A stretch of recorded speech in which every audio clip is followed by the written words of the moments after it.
Amis de la revue de presse, bonjour. L'actualité politique ce vendredi est marquée par les remous au sein de l'opposition. Dans ses colonnes, le journal Le Soleil Bénin Info se penche sur l'avenir politique du parti Les Démocrates. En manchette, le quotidien titre « Boni Yayi maintient mordicus sa décision de quitter la présidence du parti. Les démocrates ne savent plus à quel sein se vouer ». L'ancien chef de l'État, Boni Yayi, a en effet confirmé sa décision de se retirer de la tête du principal parti de l'opposition au Bénin. Malgré les démarches entreprises par la coordination nationale pour le convaincre de revenir sur sa décision, l'ex-président reste inflexible, mettant ainsi un terme à une étape importante de son leadership politique. Selon des sources proches du parti, il aurait réaffirmé cette position à la délégation venue à sa rencontre. Dans la même dynamique, l'informateur évoque les conséquences de cette démission et titre « Après la démission de Boni Yayi, les démocrates en congrès vers la cassure ». D'après le quotidien, après l'échec des tentatives de médiation, le parti se prépare à un congrès qui pourrait déboucher soit sur une succession formelle, soit sur un intérim assuré par le premier vice-président. Une situation qui laisse entrevoir des tensions et un certain malaise au sein de la formation politique.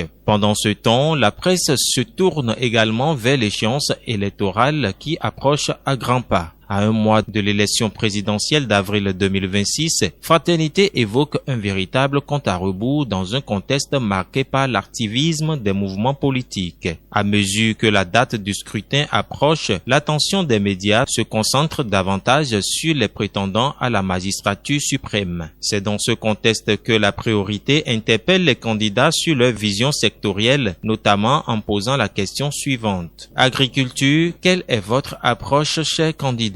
Sur le plan organisationnel, plusieurs journaux reviennent sur les préparatifs du scrutin du 12 avril 2026. L'événement du jour rapporte que la Commission électorale nationale autonome, Sénat, renforce actuellement les capacités techniques des formateurs électoraux. Une information confirmée par Le Matinal qui indique également que ces sessions de formation visent à garantir une meilleure organisation du processus électoral. Par ailleurs, l'actualité institutionnelle retient aussi l'attention des quotidiens. La Boussole et d'autres journaux annoncent que le président de l'Assemblée nationale, Joseph Fifame Diogbenou, a reçu en audience les ambassadeurs de la France et de la Chine accrédités au Bénin. Selon l'événement du jour, les deux diplomates ont salué son élection à la tête du Parlement et ont réaffirmé leur volonté de renforcer la coopération avec l'institution parlementaire béninoise. Dans un autre registre, l'événement précis s'intéresse à la régulation des médias. Le journal rapporte que le président de la Haute Autorité de l'Audiovisuel et de la Communication, Édouard Loko, a échangé avec les bureaux de l'AAC et de l'UPMB afin d'aborder les défis liés à la régulation du secteur médiatique au Bénin.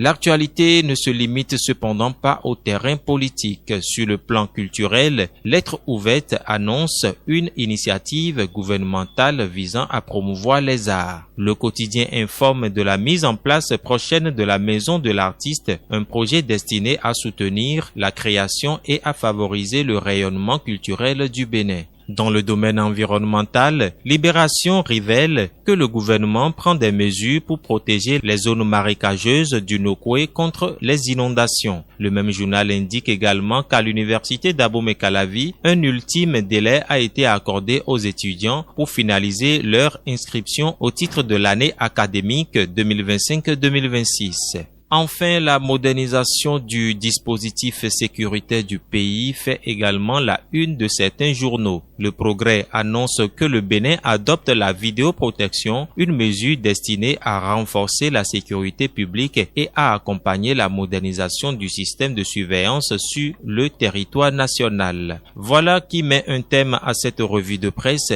Uluru Chakakbo, merci de votre attention.